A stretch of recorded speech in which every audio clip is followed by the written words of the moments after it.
comenzando el primer conversatorio del Festival de Documentales Docs Valparaíso, que ya partió en su cuarta edición de manera gratuita y online, así que pueden ver muchas películas, estrenos nacionales y latinoamericanos en docsvalparaíso.com.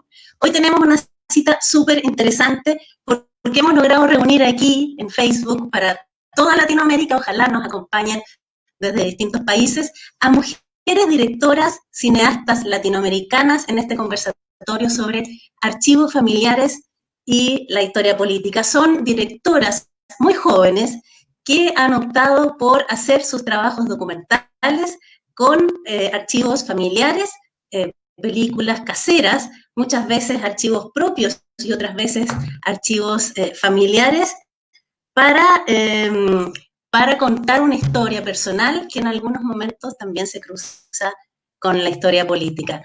Vamos a comenzar entonces presentando a nuestras compañeras de toda Latinoamérica. Empecemos con Colombia. Mercedes Gaviria, ¿estás por ahí? Sí, hola Marisol, ¿cómo estás? Muy bienvenida, sabemos que tú eres colombiana, pero ahora estás en Buenos Aires. ¿Cómo está la situación por allá, Meche? Pues bien, un poco más confinados y confinadas creo que algunos países, pero bueno, de a poco se va saliendo Bueno, de vamos a esto. conversar bastante contigo sobre tu documental Como el cielo después de llover, que está haciendo un recorrido por distintos festivales. Así es que vamos a compartir ahí con las otras compañeras tu experiencia como joven realizadora. Vamos ahora con la Karin Cuyul, que es chilena. Ella está conectándose desde Chiloé. Hola, Bienvenida, Karen. Hola, Karin, ¿cómo estás tú? bien. ¿Y tú? Elena, tuviste, justito entramos súper bien. Supe que ayer en Chiloé Uh, había nevado. ¿Qué es eso en esta época del año? Algo muy raro, porque además en Chile nunca cae nieve y las veces que ha caído, no sé, uno las recuerda como, no sé, hace cada 5 años, una cosa así. Y además cayó en primavera, muy, muy extraño. Y cayó mucha nieve. Wow.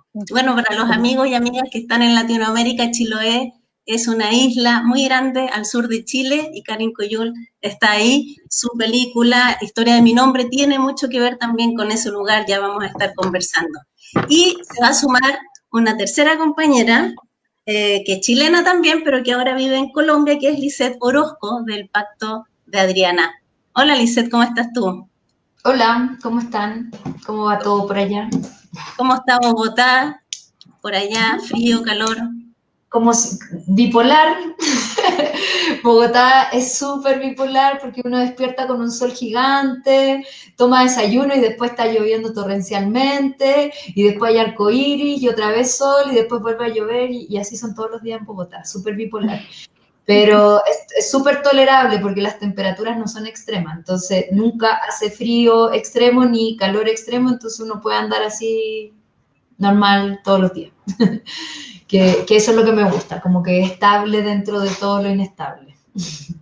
Bueno, ustedes son mujeres documentalistas latinoamericanas, jóvenes, que de alguna manera nacieron en esta dinámica tecnológica de que sus familias las empezaron probablemente a grabar desde que eran muy pequeñas, en algunos casos. En otros casos, el tema de los archivos tiene otro desafío.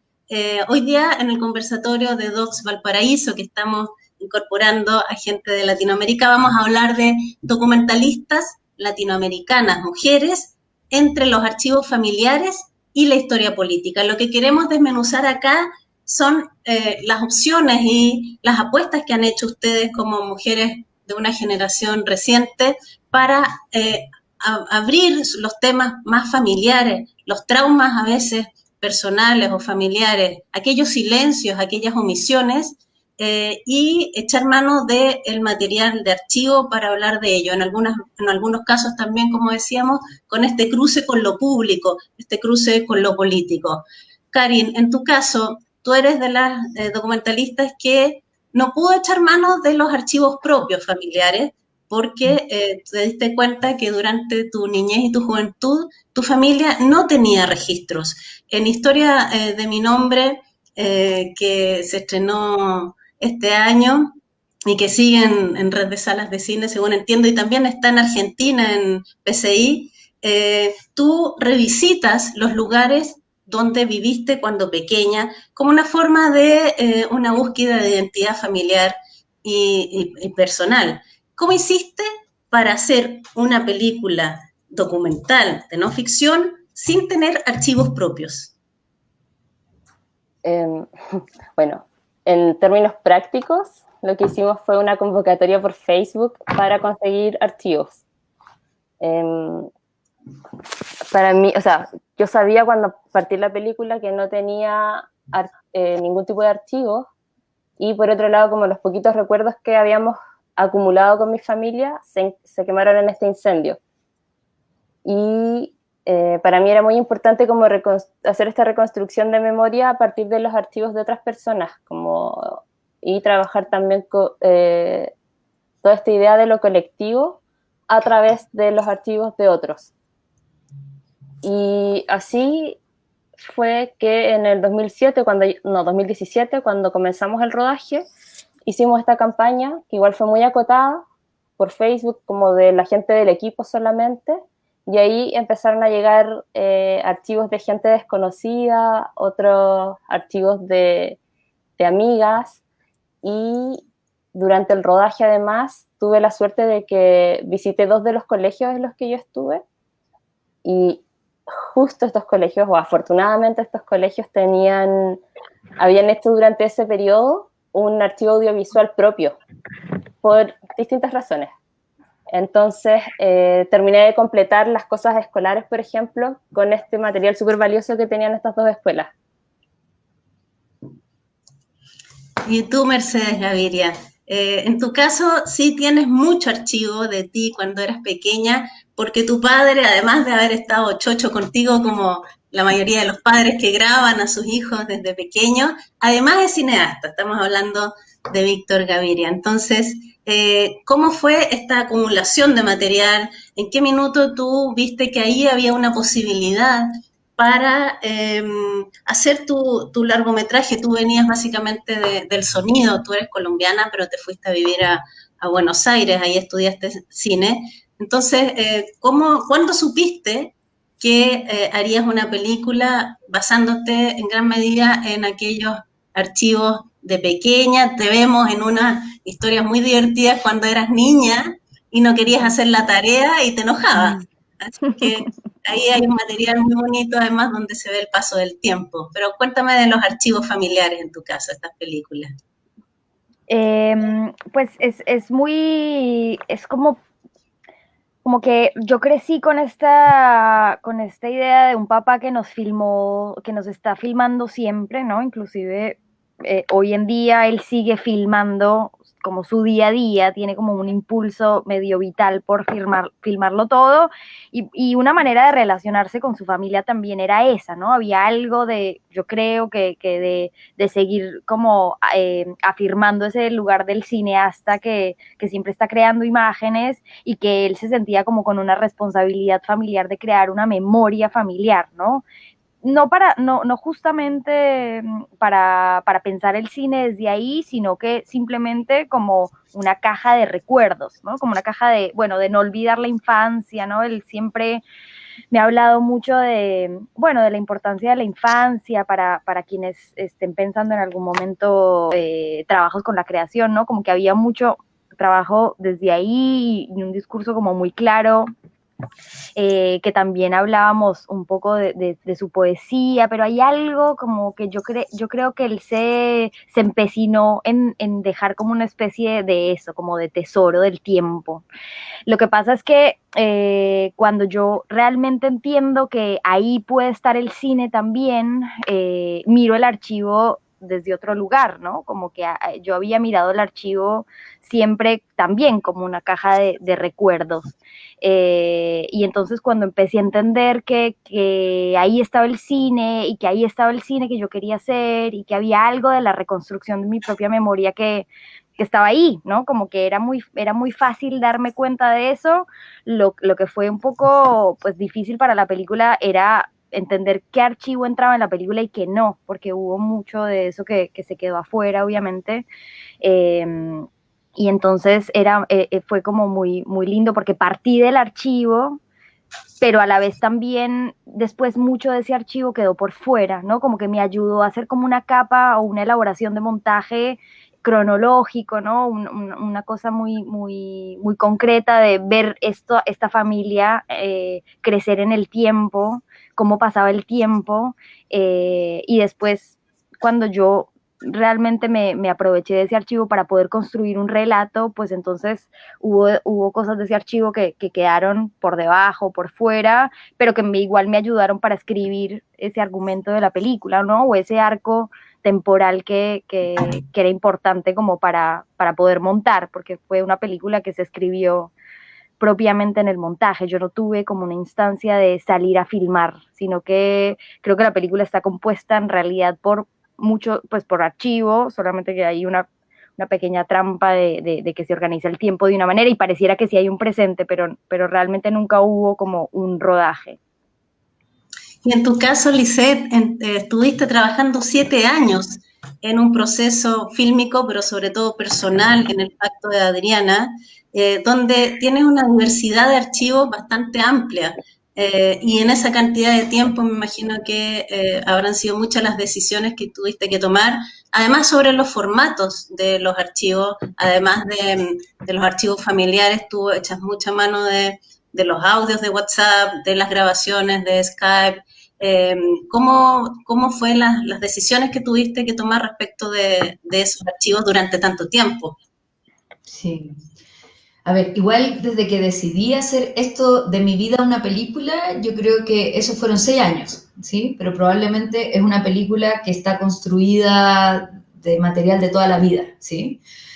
Como que uno también cuesta como ponerle el tiempo, porque claro, uno en esos 6 años uno no está todos los días grabando o no está todos los días escribiendo un guión. Probablemente en esos 6 años yo trabajaba en televisión, pasaba uno que otro rodaje que lo registraba, pero en el fondo en esos 6 años uno es lo que se demora en masticar y en procesar lo que uno está haciendo, más que el estar grabando, ¿sí? Como que uno mastica mucho, reflexiona mucho, y eso también se siente en muchas películas, como que hay películas que uno ve y uno dice, oye, a esta película le faltó tiempo de masticar y de pensar, ¿sí?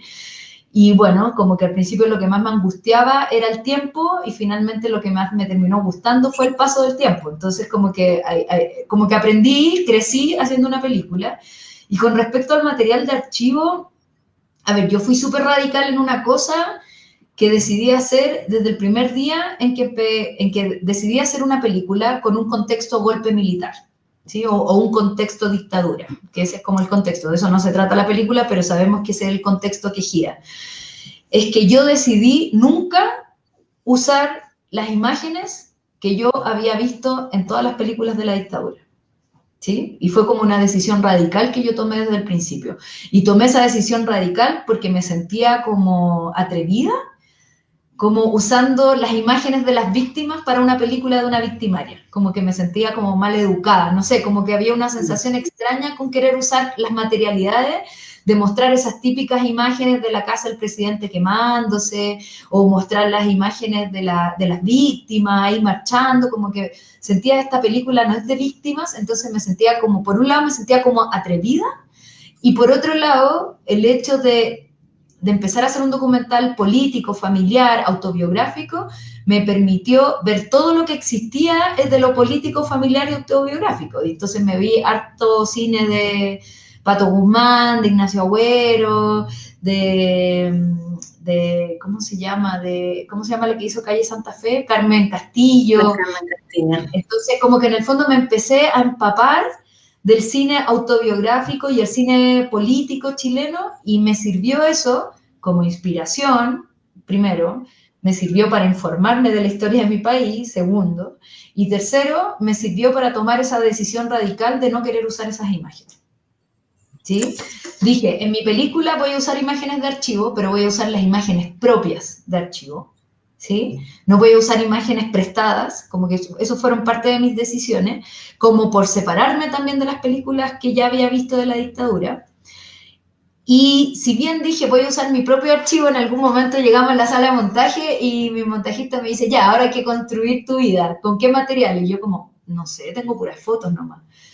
Entonces, como a ver qué fotos tenía, y empezamos a ver las fotos y como que no tenía ninguna foto que saliera con mi tía, no tenía ninguna foto que realmente pudiera como vestir todo. Entonces, me acuerdo que mi papá tenía una cámara de video, una Hi8, pero yo me acordaba que él la había comprado cuando yo ya estaba grande igual.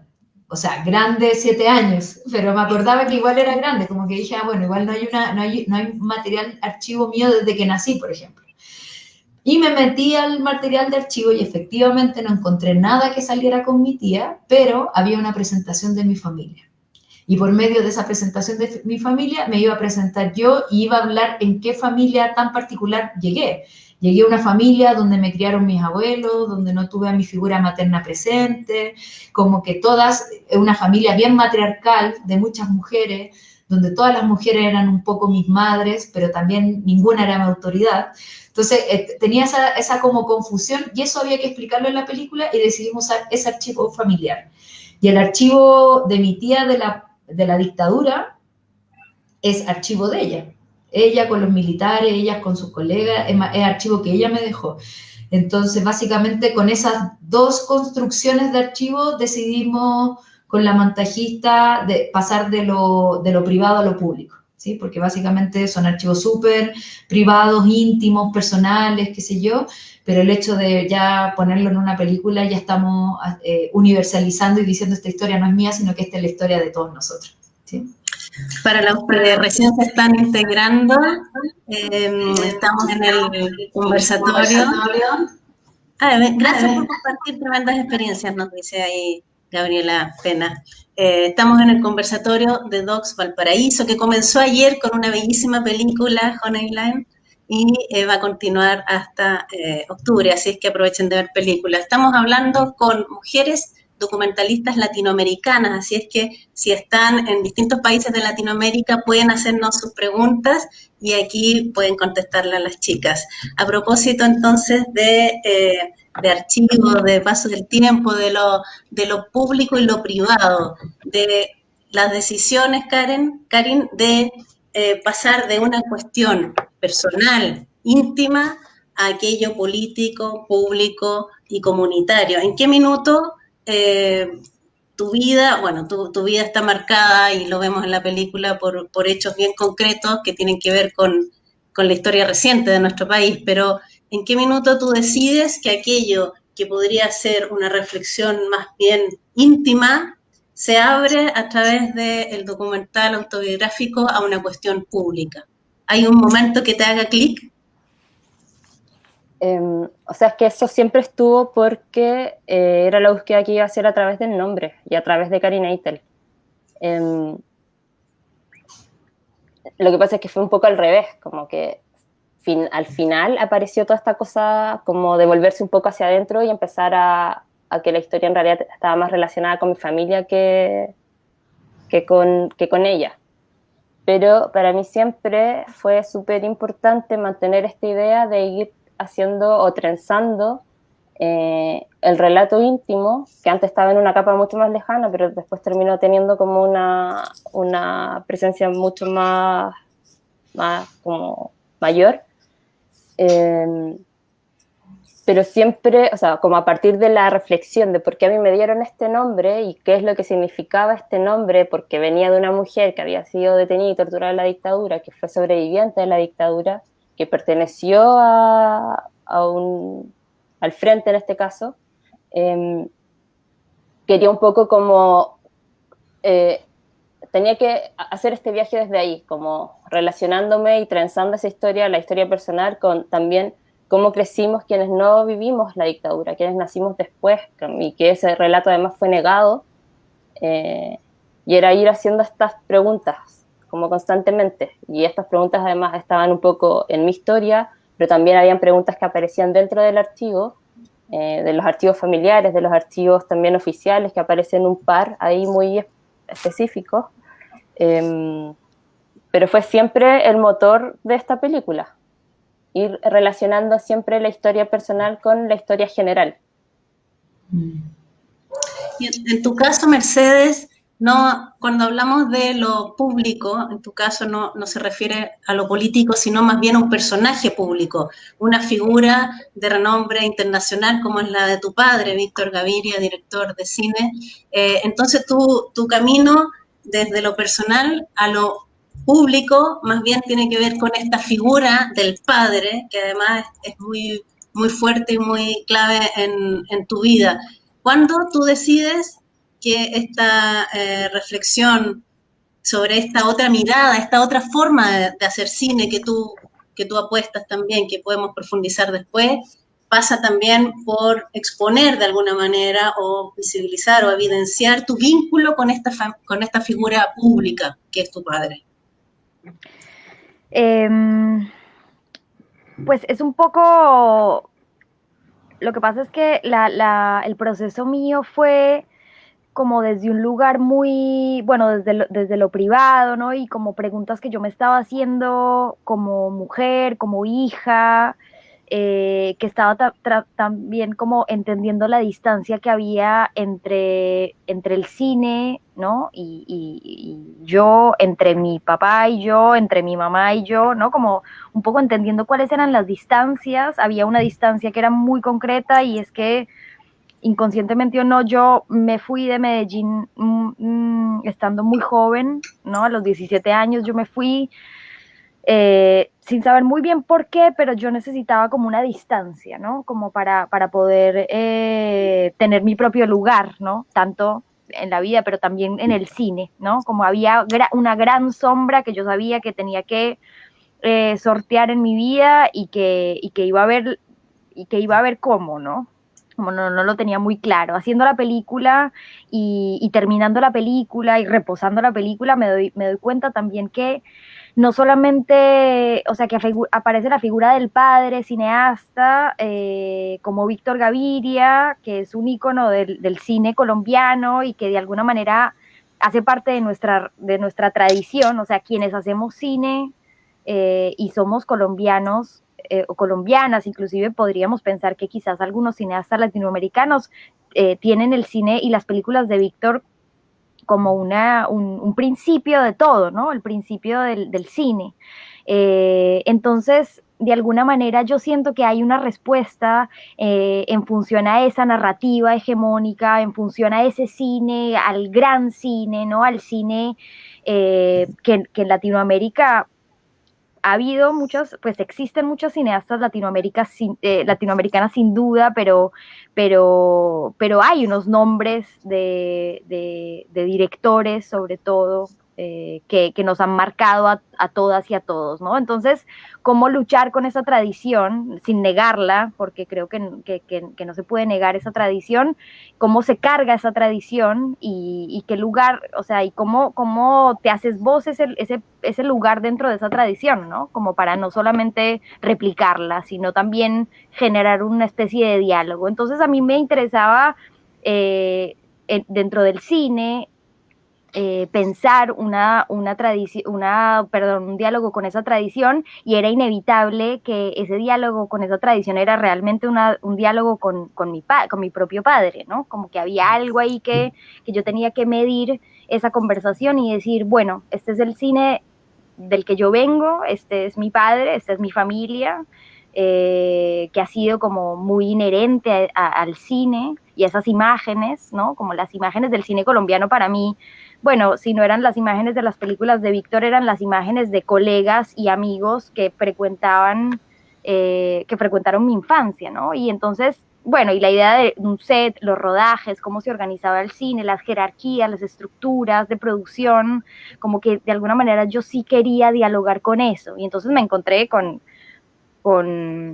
es raro, ¿no? Porque eso, empiezo con una cosa muy personal y muy privada, existencial quizás, y de lo que significaba ser mujer para mí y las preguntas que me hacía con esas distancias femeninas, pero a la vez también me encontré con un diálogo con el cine, inevitable.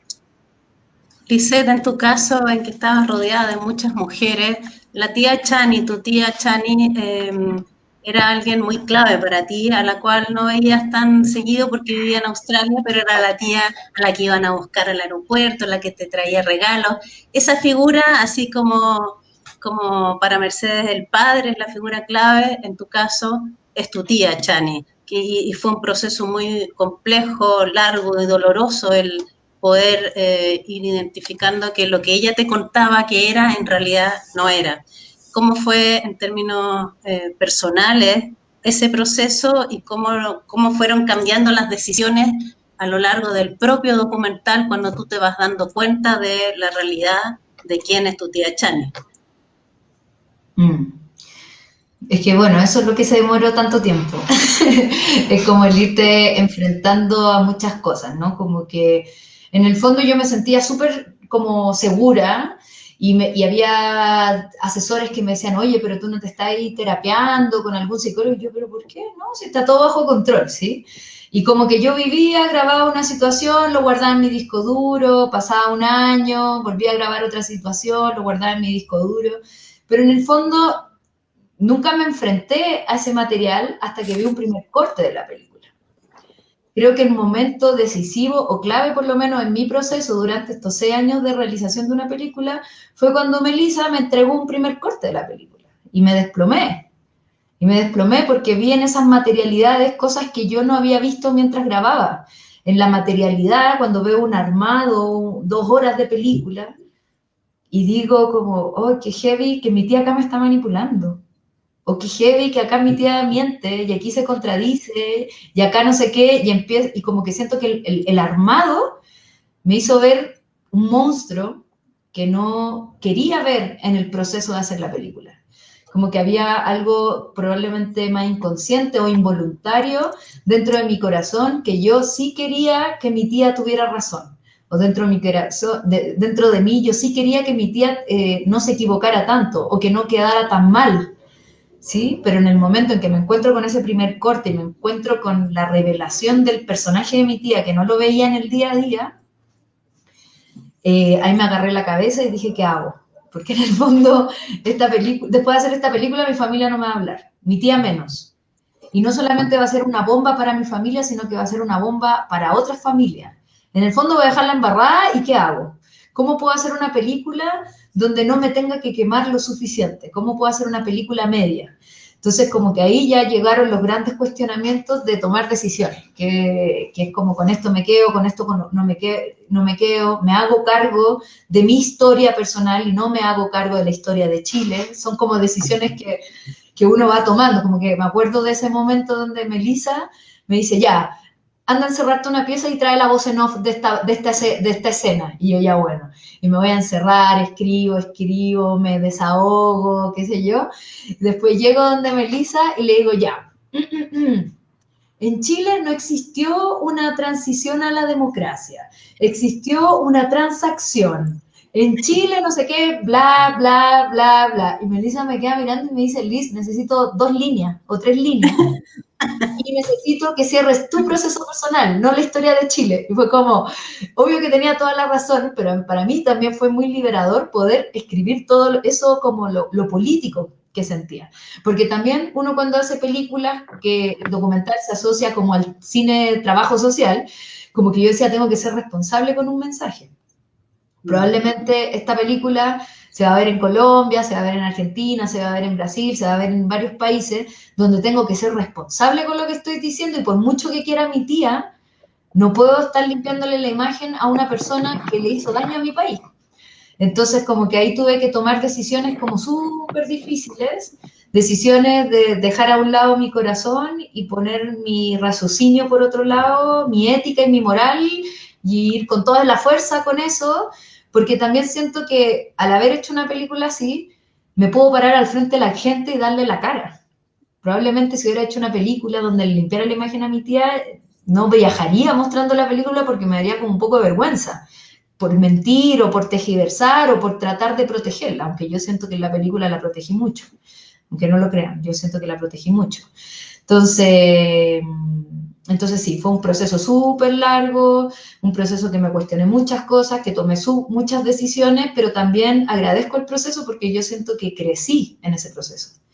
¿sí? Y el hecho de sentir que crecí, siento que ahora me siento como segura, con propiedad de hablar de una historia que probablemente cuando llevaba mi primer año de hacer la película, yo decía, quiero humanizar a mi tía, y todo el mundo se le transformaba la cara y todos me decían, ay, estáis loca, ¿cómo vas a humanizar a tu tía? Y bueno, la humanicé, pero también hice parte al público de esa humanidad y después de cómo ese héroe se nos cayó a todos. Entonces, fue un complejo proceso, pero creo que la etapa del montaje fue reveladora, por lo menos para dentro de todo mi proceso. Bueno, le Bueno, damos le la damos la bienvenida a bienvenida María a Silvia María Esteves, Esteves. que es nuestra Hola. cuarta participante de este conversatorio sobre mujeres documentalistas latinoamericanas entre los archivos familiares y la historia política. María Silvia es argentina, pero estaba viviendo en Francia, por lo tanto ahí los cambios de horario nos jugaron una pasada. Silvia, bienvenida, qué rico que por fin pudiste entrar, porque es clave que nos cuentes varias cositas. Bienvenida. Muchas gracias y mil disculpas por estar tarde. La verdad calculé mal el horario, pensé que era a la 1 y no a las 12. Hice lío, perdón. Perdón. Pobrecita, la estamos haciendo trasnochar además. Pero bueno, entremos en Perdón. materia directamente con Silvia, el documental de María Silvia Esteves, que es de verdad bastante demoledor por un lado, pero a la vez cumple el objetivo que tú te pusiste de darle voz y hacer justicia a tu madre. Estamos hablando principalmente de los archivos en esta primera etapa, de los archivos familiares, y tú echas mano de muchos archivos VHS de tu infancia, de tu vida con tu padre diplomático en distintos países de Latinoamérica, incluido Chile, Costa Rica, Paraguay, me parece. Entonces me gustaría que primero nos contaras un poco esta decisión de usar principalmente las imágenes del matrimonio de tus padres. Silvia es una película autobiográfica bastante valiente por enfrentar los traumas familiares, estamos hablando de situaciones de violencia intrafamiliar, y la imagen del matrimonio yo creo que es clave, sobre todo en esa estructura que usas de ir para atrás, digamos. Pero cuéntanos básicamente cómo trabajaste el material de archivo. Bueno, yo inicialmente quería trabajar, como quería poder señalar el camino para que quienes vieran ese archivo pudieran ver esos pequeños detalles o esas cosas que yo podía encontrar, porque yo ya tenía, digamos, una duración y yo ya tenía todo un conocimiento sobre cómo se habían sucedido las cosas. Entonces, incluso el plano de civil en el que mi papá le está apretando la mano de la manera en la que le aprieta a mi madre, que está al inicio de la película, eso tiene una connotación muy fuerte para todo lo que sigue después. Entonces, de alguna manera, yo quería trabajar el archivo de forma tal de poder cargarlo de sentido y que quien eventualmente pudiera verlo pudiera no solamente ver grabaciones familiares, que en sí mismas eran una gran construcción, porque una grabación familiar es en sí misma una construcción, sino que pudieran ver esas otras cosas que yo veía. También para mí era importante poder trabajar Silvia como la gran ficción que fue el matrimonio de mis padres. Entonces no quería trabajar, o sea, pensaba que el concepto de poder trabajar material de archivo como si se tratara de un material, digamos, que yo podía intervenir, que podía de alguna manera resignificarlo, digamos, a través del montaje. Entonces fue muy difícil definir lo que era la estética de Silvia, le di muchas vueltas y la secuencia del casamiento y del vestido girando es lo que a mí también me pautó como digamos el cómo iba a estar trabajando este archivo, y la idea es también trabajar esta gran ficción, esta gran como telenovela, como las grandes películas de Hollywood que mi mamá veía y que tanto adoraba, y cómo esta gran ficción se va resquebrajando para poder después finalmente llegar a la instancia final de la película donde el archivo está como en su estado puro, digamos. Pero sí, fue un Karin, proceso largo de montaje. además tú decidiste montarla tú misma, después podemos hablar más de eso. Karin, en tu caso, en esta cosa autobiográfica, ¿cómo lograste dar con el tono cotidiano? Entiendo que ahí el teatro parece que te ayudó en eso, ¿no? Más o menos. A ver, cuéntanos. Para mí era muy importante lograr ese texto y esa voz. Y lo que hice fue, bueno, y aparte escribir algo como que no tuviera que estar explicando lo que estaba pasando, que no estuviera como, y aparte yo tenía tantas idas y vueltas por lugares, que incluso para mí era difícil establecer la historia. Entonces, como que en algún momento estaba como demasiado preocupada de cómo se va a entender estas idas y vueltas entre los viajes, las casas, las separaciones. Y ahí durante el rodaje apareció Ítalo. Ítalo es un dramaturgo y un director de teatro que tiene está trabajando una línea de teatro muy, muy particular para sus obras, que es teatro documental biográfico. Entonces lo que hice con él fue cuando ya terminé la película, cuando ya estaba en el proceso de escribir la voz antes de lanzarme al montaje, trabajamos mi relato de modo de mantenerlo en esa cotidianidad. Entonces hacíamos sesiones que las dividimos en sesiones temáticas, que eran los grandes hitos de la película, y nos juntábamos y hacíamos este trabajo que era como yo le contaba muchas veces las cosas que quería que aparecieran, y ahí fue como una especie de estudio de la voz y como del relato más que de la voz, para tratar de rescatar en la escritura esa forma en que yo contaba de manera oral mi historia. Entonces fue como un cruce, ese fue como el trabajo previo para empezar el montaje, porque para mí, o sea, la película realmente necesitaba mucho de que existiera este esqueleto que era el texto completo para poder lanzarnos y encerrarnos a montar. Porque mi rodaje eran básicamente viajes en auto. Entonces era muy difícil como cómo armamos esto que son puras ventanas pasando de norte a sur, más todo lo que existía, que era todo este mundo que era un cerro como de imágenes de archivo de gente además que yo no conocía. Entonces ahí fueron como en varios niveles, porque también los archivos me ayudaron mucho a identificar elementos narrativos, como que estaban muy anclados en recuerdos y cómo uno va contando esos recuerdos y qué es lo que me despertaban. Entonces hice como una especie de bitácora también mientras iba digitalizando estos archivos, que fue un trabajo que quise asumir yo, que fue agarrarlos todos, revisarlos uno a uno y establecer como los momentos que me interesaban. Entonces fue por varios lados, como para mí fue muy importante la escritura y fue un trabajo que disfruté mucho. Y qué suerte que haya aparecido Ítalo, porque me ayudó mucho a trabajar esta forma de encauzar esa, como de rescatar el trabajo oral y cómo eso se traducía en un texto. Pero no tuve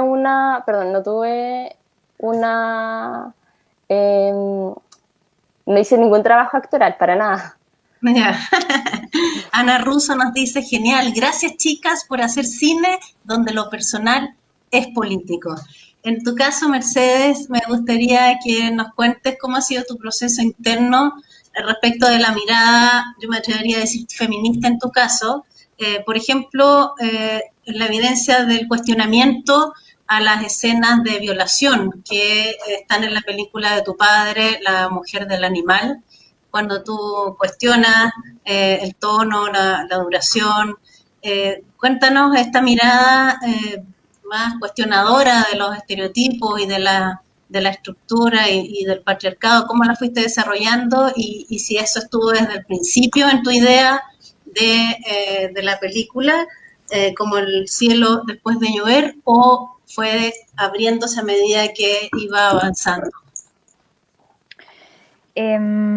O sea, para mí el trabajo, el encuentro un poco con la representación de la violencia, en realidad yo lo tengo después de la lectura del guión de La mujer del animal, ¿no? Es como mi primer enfrentamiento como con esa violencia tan explícita y que de alguna manera a mí siempre me causaba como ciertas cuestionamiento de cómo se iba a poner en escena esa representación de la violencia, ¿no? Como esa violencia tan concreta, tan verdadera, de ese testimonio de La mujer del animal, Margarita Gómez, que se había acercado a mi papá y que habían estado haciendo ese guión durante muchos años. Y entonces cuando yo leo el guión, no podía ver las imágenes, pero porque me causaban cierto escozor, me preguntaba, ¿es necesario o no que uno tenga que ver esto en el cine? ¿Son necesarias esas imágenes? ¿Quién está construyendo esas imágenes? ¿No? Y entonces esto me lo empecé a preguntar como muy intuitivamente con la lectura del guión, pero después de estar en el rodaje, yo quedé como un poco traumatizada por ese rodaje, ¿no? Un rodaje muy, pues de muchas semanas. Yo estuve en el equipo de dirección con mi papá y pues y con otros colegas, pero sí me fui dando cuenta como de que la construcción de la película estaba muy del lado de los hombres, ¿no? O sea, todas las cabezas de equipo eran hombres y que había que preguntárselo, ¿no? No sabía muy bien qué era lo que estaba pasando, pero yo sí sentía como, no sé, como otra mirada, ¿no? Entonces, como digo, no tuve como un tiempo tan claro de rodaje, sino que más bien yo fui acumulando como una especie de imágenes que eran más de diario. Pues yo no tenía tanto tiempo para filmar en el rodaje porque realmente fue muy difícil estar haciendo esa película porque estábamos filmando en un barrio pues complicado, con sus problemas del día a día, con un gran equipo técnico, con muchos actores y actrices. Las escenas eran bastante difíciles de abordar, las escenas de violencia cada vez eran más difíciles de abordar, y todos nos estábamos cargando como con cierta energía de esa violencia. Entonces yo simplemente filmaba cada tanto que tenía un respiro, o cuando hacían la puesta de luces, o cuando yo me quedaba con mi papá a solas charlando de alguna cosa, o simplemente me alejaba un poco para observar ese rodaje, ¿no? Y después en el montaje me fui dando cuenta que claro, o sea, que esas imágenes de la violencia de género en Colombia tenían que ser, pues, o tenían que, o se habían construido desde ese lugar, porque también la violencia mayúscula en Colombia nos ha puesto como en una relación específica con esas imágenes de violencia de un país, ¿no? O sea, cómo se ha representado la violencia de un país que ha vivido en guerra durante los últimos 50 años. Cómo hablar de violencia de género en este país, ¿no?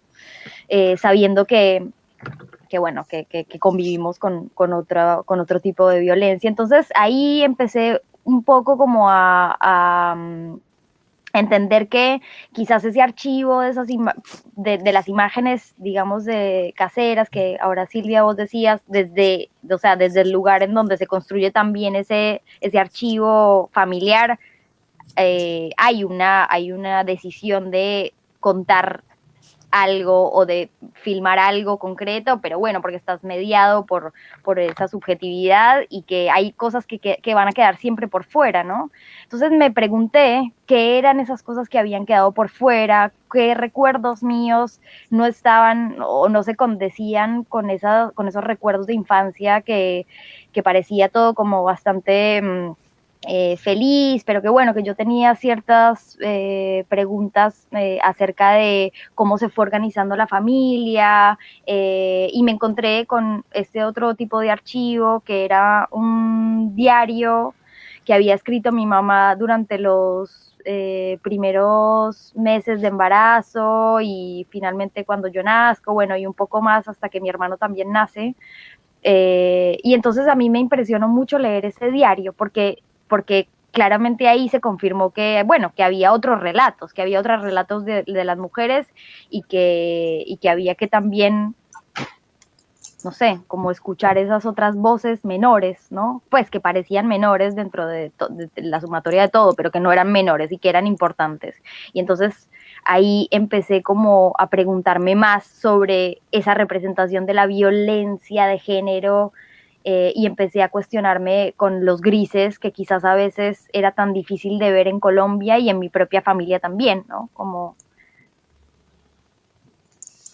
A propósito de violencia, Lisette, pero violencia política en el caso del Pacto de Adriana, ¿cuándo decidiste titular con el pacto en vinculación a los pactos de silencio entre civiles y militares que se han generado y persisten en nuestro país para ocultar la verdad sobre las violaciones a los derechos humanos? ¿En qué minuto ese pacto titula y se hace fuerte en tu documental? Como una semana antes del estreno. ¿En serio?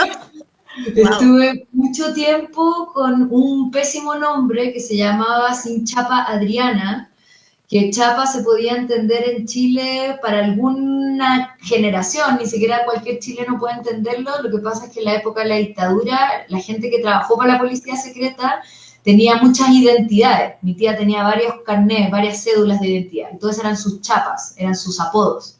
Entonces, esa era la lógica. Sin Chapa Adriana es que voy a mostrar la película de mi tía, pero no de sus apodos, pero finalmente, cada vez que iba a un mercado de cine, perdía más tiempo en explicar el nombre que en contar la historia.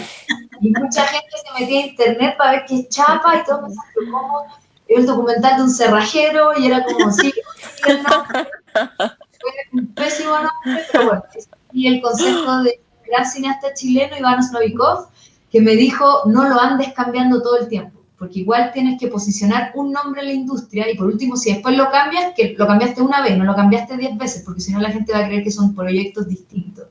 Entonces me mantuve con el Sin Chapa Adriana hasta pensar en el nombre final y me vine a Colombia por primera vez en mi vida, vine a hacer aquí la post de color y bueno, a Mafe, que es mi compañera, le dije, ya ayúdame, necesito pensar un nombre en esta película. Y me decía, ya, pero ¿qué tenéis pensado? Ya, Pactos de Silencio, Adriana, la tía Chani, como que le di así una lista de varios nombres que en el camino se me habían ocurrido.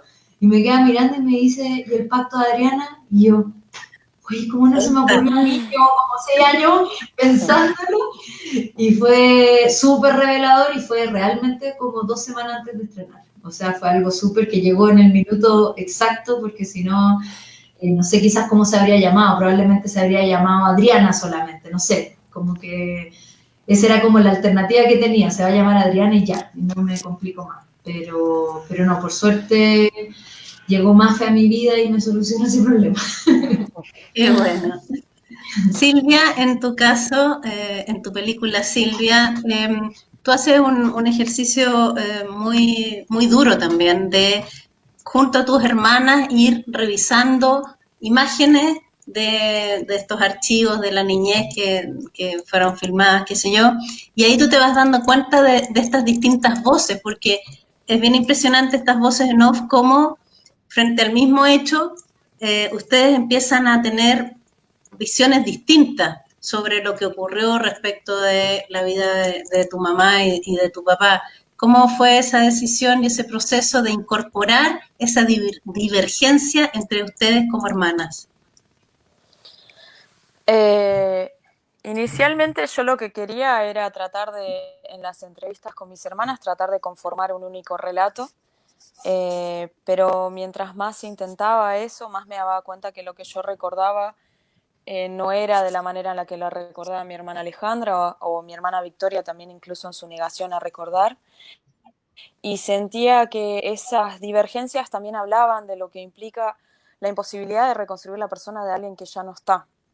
Y entendía que ya Silvia estaba compuesta por distintos fragmentos y cada uno de esos fragmentos venían a ser representados por las distintas voces de mis hermanas, mi voz también, y al mismo tiempo sentía que yo inicialmente quería, hasta incluso quería evitar incluir mi voz en off, quería poder construir todo el relato a partir de las voces de mis hermanas y de mi papá, porque sentía que ya de por sí yo al estar haciendo la construcción de todo el montaje, yo ya estaba condicionando muchísimo el relato y estaba influyendo muchísimo sobre mi manera de percibirla a mi mamá y sobre lo que pasó. Pero después me di cuenta que tenía que dar este espacio a que todas estas voces de alguna forma pudieran converger y que cada uno pudiera elegir qué pieza, sobre este gran rompecabezas y en base a eso elegir con qué verdad quedarse, porque a fin de cuentas no hay una verdad absoluta sobre lo que pasó, sí hay distintas verdades sobre esa misma verdad y también esas distintas verdades hablan sobre las distintas maneras en las que mis hermanas eligen lidiar con lo que pasó y al mismo tiempo hablan de su amor a mi mamá, digamos, hasta incluso las divergencias en las voces de mi papá, eso también habla de su manera de amarla, su manera de lidiar con lo que pasó. Pero fue una decisión por montaje, digamos, y también fue una decisión moral, un tema ético, porque era una historia que nos pertenecía a todas, no era solamente mía. Entonces fue una decisión, sí, que me tomó tiempo, pero surgió montaje. Me gustaría que nos aproveches de contar la decisión tuya de montar tu propio material. Hace poco escuchaba a Valeria Sarmiento, la gran directora chilena de vecindad en Francia, que decía que era muy difícil que cuando tú filmabas algo fueras la misma persona la que lo montara. ¿Cómo fue el proceso en tu caso? Bueno, a mí lo que me pasó fue que yo trabajo como montajista, trabajo en edición desde que tengo 20 años y pensé que de alguna manera si yo no podía contar nuestra historia y que si yo no podía encontrarle un sentido a esa historia, sentía que de alguna manera todo había sido en vano. Yo sentía que quien tenía que poder reconstruir esas piezas tenía que ser yo, y porque de alguna manera yo tampoco encontraba un sentido y pensaba que ese sentido lo iba a encontrar en ir juntando como los pequeños fragmentos que la componían a Silvia. Pero fue un proceso muy, muy, muy duro. Yo me sentí enfermarme a lo largo de todo ese proceso de esos 2 años y medio de montaje. Yo me sentía que me moría. Había secuencias que yo las armaba y mi cuerpo temblaba, me daba todo vueltas, tenía que ir al baño a vomitar, volvía, era como espantoso. Y yo decía, no entiendo, mi mente quiere editar esto y mi cuerpo me dice no. Y cada día que yo editaba era media hora de olvidarme de Silvia hija y empezar a pensar como montajista. Pero fue un proceso muy, muy duro, pero al mismo tiempo después empecé a trabajar con Andrea Kleiman en el último mes para poder definir el corte final, y ella me decía, como la película es como es, porque vos la editaste, sería otra película si lo hubiera tomado otro montajista, para bien o para mal, pero sería otra película. Entonces, siento al menos que es la película que yo quería construir, porque yo tomé ese material, lo moldeé, lo trabajé y en base a eso también escribí el guión. Entonces, fue muy, muy arduo. No sé si lo volvería a hacer. Me imagino. Nos entró una pregunta de Susana Marulanda y tiene bastante que ver con lo que conversábamos recién. ¿Cómo lograron separar, para la que quiera contestar, durante el proceso de creación a la yo directora de la yo personaje? Porque a veces se confrontan, ¿o no? No sé si alguien quiere responder cómo logró esa distancia de la directora y de yo como personaje. ¿Quién quiere contestar eso a Susana Marulanda? Bueno, yo puedo contestar, no tengo... Sí, Lizeth, dale.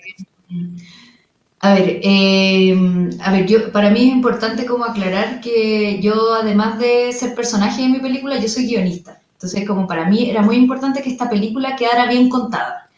Obviamente, como no soy camarógrafa, queda en evidencia en la película, no soy sonidista, queda en evidencia, como que también hice lo que pude, pero en el fondo, obviamente, a mí lo que me importaba es que la historia quedara bien contada. Entonces, en el momento, que creo que aquí una de las cosas que están como, que tenemos en común entre todas nosotras es que la etapa de montaje fue clave. ¿Sí? Creo que sobre todo para el documental autobiográfico la etapa de montaje es clave, que probablemente a Silvia lo sufrió, pero hizo algo que tenía que ver con su esencia. Yo al contrario, dije por favor que alguien lo monte y me lo muestre, pero yo no soy capaz de montarlo porque yo me sentía que iba a influir demasiado en que, ay, mira cómo me veo acá, no, mejor no. Entonces como que para mí era mejor que otra persona tomara mis materiales y me propusiera, como que también considero que la etapa de montaje es otro, el montajista en cine documental para mí es el otro director, así como que lo resumo en concreto, o sea, somos dos cabezas que tomamos decisiones sobre la película final, ¿sí? Y en cuanto a eso, o sea, voy a retomar el hecho de decir que soy guionista. ¿Por qué? Porque cuando yo me senté con Melissa, con la montajista, y le dije, dale, ándate de vacaciones a revisar todo el material y yo me voy a poner a revisar todo el material para que después lo conversemos. En esa conversación, para mí era súper importante dejar las líneas claras de la cancha del personaje Lisette, no de mí. Sí, como que para mí era súper importante separarme en ese minuto y decir, el espectador tiene que querer a mi tía hasta cierto punto, que la figura del héroe que se me va a caer a mí, que también se le caiga a mi tía, ¿sí? O sea, hasta cierto punto tenemos que creer esto, hasta cierto punto nos tiene que pasar esto otro. En el tercer acto lo vamos a trabajar de esta forma, pero siempre hablando en tercera persona, porque si a la hora que me pongo a hablar con el corazón, no sería capaz de estructurar una historia, ¿sí? Y probablemente eso era lo duro, después de ver el material armado, que yo me desplomé y me puse a llorar y fue terrible cuando vi un primer corte. En papel no me desplomaba porque pensaba racionalmente en el viaje y en el arco del personaje de Lisette, pero no pensaba que esa Lisette era yo. Esa Lisette que era yo la vi en el primer corte, ¿sí? Y ahí fue realmente brutal y fue realmente complejo. Y me parece re interesante todo lo que estamos hablando con respecto a que Karin necesitó armar la voz en off para sentarse a montar, Silvia empezó a armar la película en el montaje y Mercedes también, como con toda la materialidad que tuvo de toda la vida, que ya conocía ese material complejo de toda la vida, se sentó en la sala de montaje y empezó a mirar el material con una distancia. Entonces creo que cada una de nosotros, si bien son todos documentales autobiográficos personales, cada una vivió un proceso distinto en la etapa de montaje. Y eso me parece súper interesante. Para mí, personalmente, para mí fue súper importante que otra persona hiciera el montaje, porque probablemente yo mirando cada uno de los materiales quizás no habría estructurado la película como si la estructuré en mi imaginación, y después ya todo el talento de la montajista que nos hace sentir un viaje como un thriller psicológico, ya todo eso es mérito de Melissa. O sea, yo como en cuanto a contenido, siento que, sobre todo si trabajamos cosas como re personales, es súper importante tener más o menos claro ese viaje personal que uno va a hacer, racional, y lo emocional se mete ahí en la etapa de montaje y bueno, si uno tiene otro montajista, ojalá que tengan la química suficiente y la conexión suficiente que te lea lo que está en la cabeza, porque yo creo que es una etapa súper clave, súper importante, y yo creo que si uno va a elegir otro montajista, ese montajista tiene que lograr leer lo que está en tu mente, porque si no, va a terminar haciendo lo que decía Silvia, otra obra que no tiene nada que ver con la que está otra obra nada que ver a la que ella armó con su propia reflexión, con su propia búsqueda. Entonces creo que eso es clave, como tener buena química con el montajista. Creo que es fundamental en las películas autobiográficas. Tenemos otra pregunta para quien quiera responder, de Nelson Cortés. Dice, al ser películas autobiográficas, ¿cómo se viven los procesos internos? ¿Hay un cambio personal? Si fue muy doloroso, ¿cómo lo enfrentaron? Claro, cada una tiene su propio tema, pero no sé si a alguien le gustaría responder a Nelson Cortés. Sí, yo. Mercedes, desde Colombia, o sea, de Colombia. Claro. No, porque yo creo que esa pregunta tiene un poco de sentido con la anterior, ¿no? Hay algo que pasa, que uno hace como una especie de clic. No creo que sea como tan unívoco ese clic, porque yo creo que uno avanza y retrocede, ¿no? O a mí me pasa eso. Y me pasó mucho con la película, ¿no? Como de sentirme como muy segura y con ese costado un poco racional de lo que hablas vos, Liz, ¿no? Como, bueno, escribir un poco desde eso racional y con la cabeza y yo no soy guionista ni montajista, pero de alguna manera sí estaba pensándome todo el tiempo como personaje, ¿no? Incluso la película, cuando yo la pensé, no tenían, o sea, mi idea era hacer una película que no tuviera voz en off, y que se lograra contar con el archivo y con las imágenes, y que realmente yo terminé de entender que hasta que no me expusiera yo, de igual manera como estaba exponiendo a mi familia, la película no se iba a equilibrar, ¿no? Entonces, para hacer ese salto, tuve mucho trabajo, mucho tiempo de escribir esta voz, que igual la iba tejiendo con la relación con las imágenes y que en un sentido yo fui como la primer montajista de la película, pero justamente como para, yo creo que como para hacer esa primer selección de material y ya después entregar ese material a otro montajista y otra montajista. Yo tuve 2 montajistas que me estuvieron acompañando.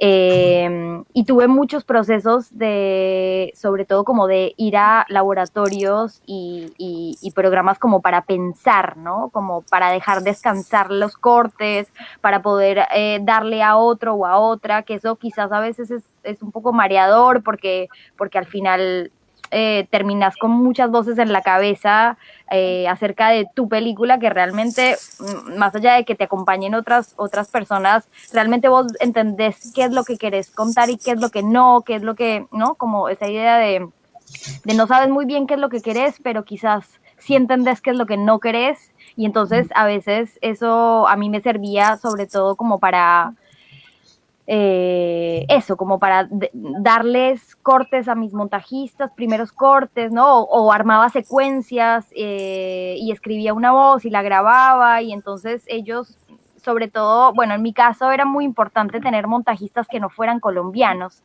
Yo al principio empecé como muy arraigada con esta idea de decir, necesito un montajista colombiano para que entienda sobre lo que yo estoy hablando y este legado cinematográfico y quién es Víctor Gaviria, y la película no se puede contar si no se construye ese personaje, y a la vez también en un punto creo que lo que entendí era que no, o sea, que necesitaba justamente también otra mirada más externa para que la película pudiera como alcanzar esa transformación de realmente una lectura pues más universal y que yo creo que la película me transformó, pues, y que pude terminarla realmente cuando yo sentí que hubo como un salto hacia otra cosa bueno, que a veces no se puede poner en palabras, pero que tiene que ver con, bueno, con encontrar un lugar, como con encontrar una voz. Y yo no sé si a ustedes les ha pasado, pero yo sí realmente sentí que la película nació cuando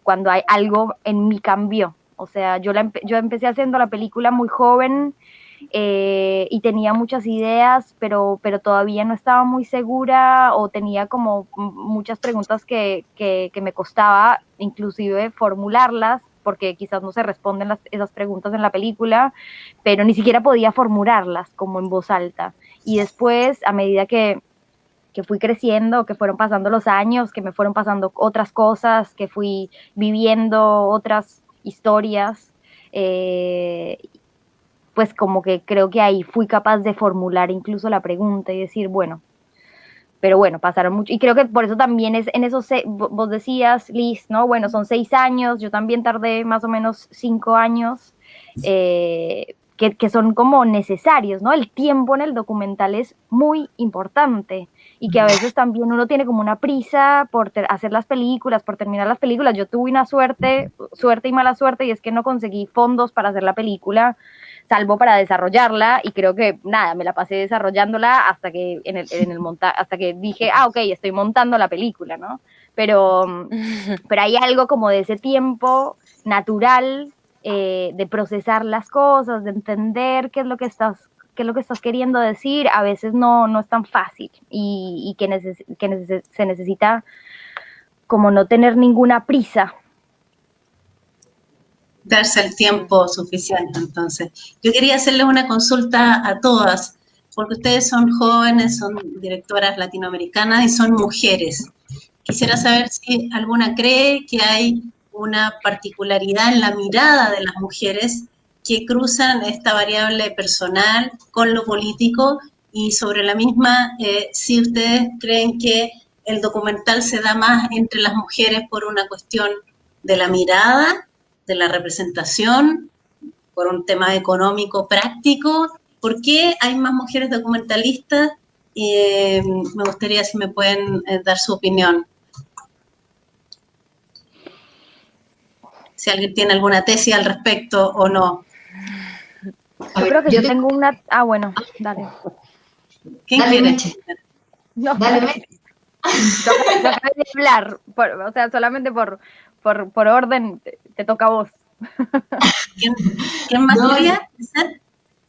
Yo creo que, o sea, a ver, primero para hacer un documental, uno no necesita tener un equipo tan grande, ¿sí? Como que partiendo desde esa premisa, en un documental uno puede, básicamente como Silvia, sentarse y empezar a buscar material, o como Karim, pedir materiales ajenos para armar su historia, o yo prendí mi cámara dentro de mi casa, ¿sí? Como que en el fondo en el cine documental, obviamente depende de la naturaleza de la película, ¿sí? Pero en general no se necesita o no necesitamos tener a mucha gente detrás de nosotros para empezar a construir historia, ¿sí? Creo que el hecho de ser mujer nos entrega, de por sí por el género ya tenemos una sensibilidad, obviamente que hay hombres que tienen mucha sensibilidad, ¿sí? O sea, Víctor Gaviria es un caramelito, es una persona súper sensible y todo, que eso es lo que yo no entiendo, cómo tu papá puede hacer películas tan brutales, porque hablar con Víctor es un caramelito. Entonces, pero igual, a pesar de que hay muchos hombres con mucha sensibilidad, las mujeres ya de por sí tenemos instintos, tenemos que lidiar con nuestras hormonas, como que nos da otro tipo, nuestra naturaleza nos da a tener otros tipos. Creo que por esa misma sensibilidad también se nos hace quizás más fácil conseguir cosas o tenemos otro tipo de astucia, porque los hombres también son astutos, pero tenemos otro tipo de astucia. Y a mí personalmente me pasó que cuando yo hice un magíster en documentales, el 98% de mis maestros fueron mujeres. Coti Donoso, Joana Reposi, Lorena Yaquino, Tatiana Lorca, y te empiezo a contar, y son puras documentalistas mujeres. Y tuve dos profesores hombres, que uno era de producción y el otro de cámara. Entonces, afortunadamente, en Chile por lo menos, la industria del cine documental, cine autobiográfico político, que si bien en el mismo Chile no se valora tanto, pero afuera sí se valora un montón el cine político chileno, la mayoría somos mujeres. Obviamente tenemos ahí a nuestros maestros, tenemos al Patricio Guzmán, al Iván Snovikov. Bueno, Iván Snovikov trabaja con Bettina Perut, entonces igual tiene ahí como su lado ahí femenino al lado. Al Ignacio Agüero, sí, como que tenemos a nuestros directores grandes de cine documental, pero la mayoría, el 90%, Miradoc, Chiledoc, todo eso son puras mujeres. Sí, está ahí Diego Pino, qué sé yo, pero la mayoría son puras mujeres. Entonces, siento que hay una cosa con el género que se nos hace más fácil, que no necesitamos tanto, ¿sí? Para poder contar historias. Solo hay que saber contarlas bien nomás. Pero no necesitamos un mega equipo, 5 cámaras, no sé qué, que en el cine en general la jerarquía de la ficción siempre es muy masculina. O por lo menos yo cuando recién entré a estudiar cine tenía un profesor, hombre, que dice, ah, bueno, ¿ustedes son el equipo de trabajo? Sí, ya. Entonces Lisette, por ser la única mujer, ella es la productora. Y tú, porque eres hombre, vas a hacer cámara y tú eres el director. Y yo así como, ¿por qué yo no puedo hacer cámara? Si yo tengo el mismo ojo que mis compañeros, como que, ¿por qué hacen esa diferencia? Pero eso me lo cuestioné después. En el primer año de universidad uno no se lo cuestiona. Uno cree que naturalmente, las mujeres tenemos que hacer dirección de arte porque somos mujeres. Las mujeres tenemos que ser productoras porque somos mujeres. Y te vas dando cuenta que, claro, la vieja escuela te selecciona así, pero en verdad la nueva escuela no tiene nada de eso. Yo hago clase y mis alumnas son camarógrafas, mis alumnas son directoras, son sonidistas, y yo también apoyo a que se apropien de eso, como mis profesoras mujeres me enseñaron a apropiarme de eso. Entonces, creo que es algo que no está 100% saldado, pero que estamos trabajando para que sea más horizontal. Una pregunta vinculada, perdón, Meche, de Karina Solorzano, que es compañera también de la Gente de Cine de México. Ella dice, me llama la atención cómo están presentes las mujeres en sus películas, las madres, las tías, las mujeres que se toman el nombre, y sin embargo en algunos casos hay una tensión con los varones, los padres sobre todo en ese sentido. ¿Qué opinan de la mirada femenina en su trabajo, pero sobre todo en el cine? No sé, Mercedes, si tú querías contestar la anterior y vincularla con esta, o si alguien más de ustedes quiere hablar sobre aquello.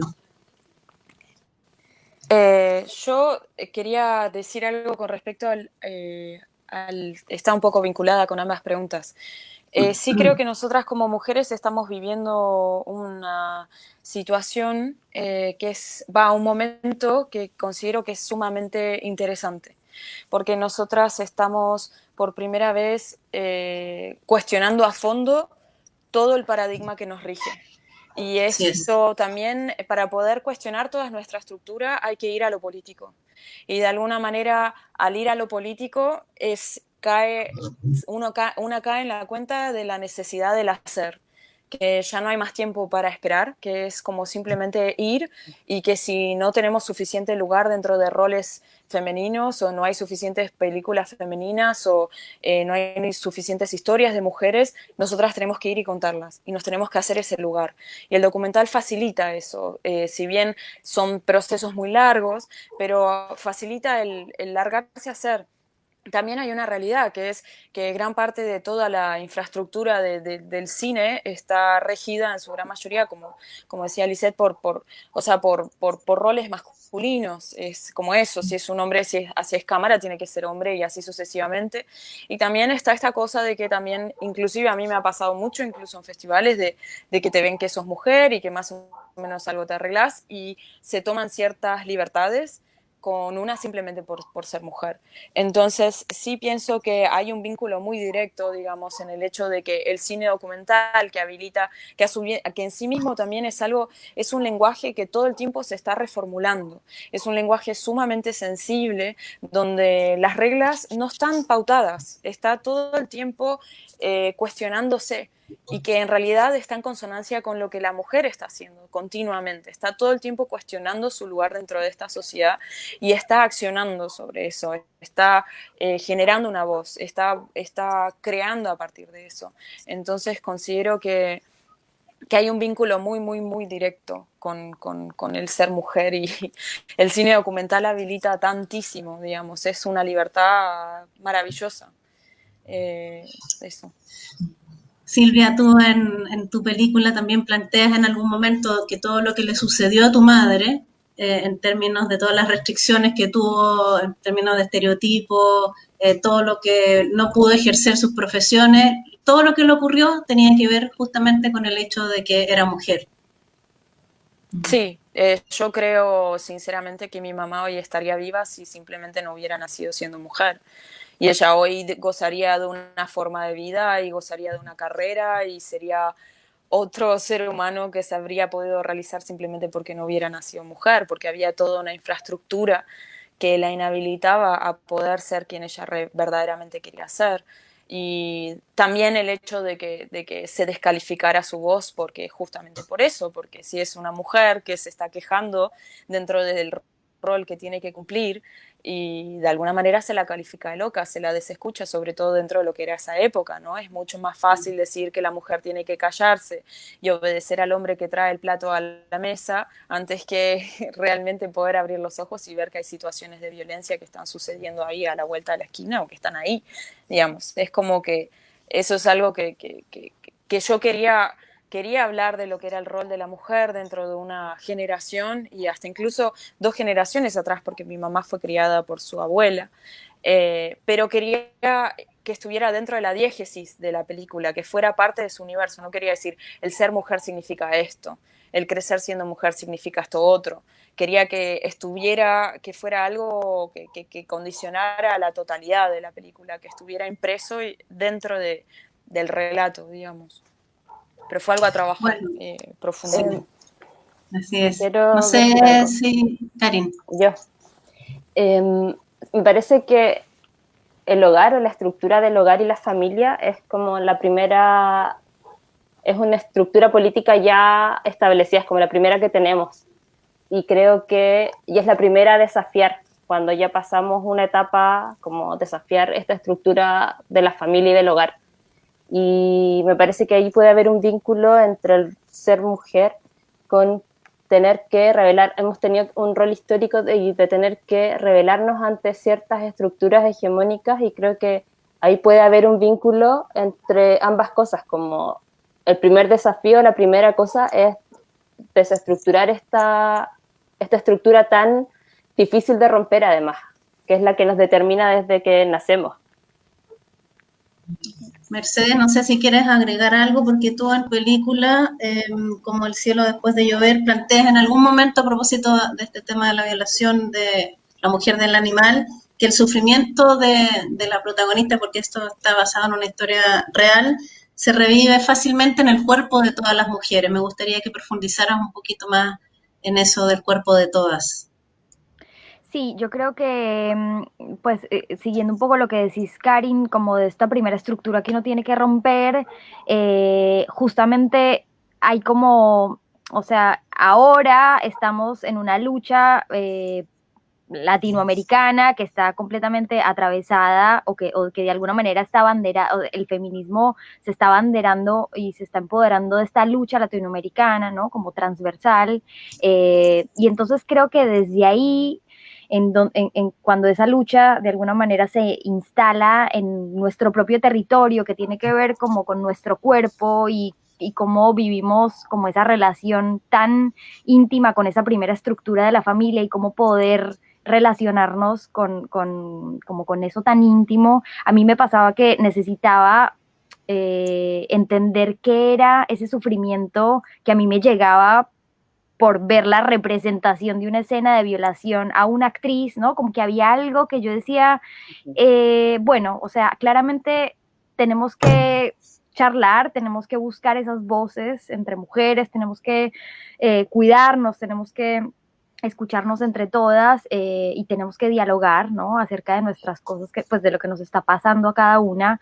Y entonces yo a través de eso trato de comunicarme con mi mamá, con mi madre, ¿no? Que de alguna manera pues la tenía ahí enfrente entre esas noches de llegar a casa después de rodaje y querer charlar con ella y a veces encontrarme con un silencio y tratarle de darle forma a ese silencio y entender un poco la vida de las otras mujeres, ¿no?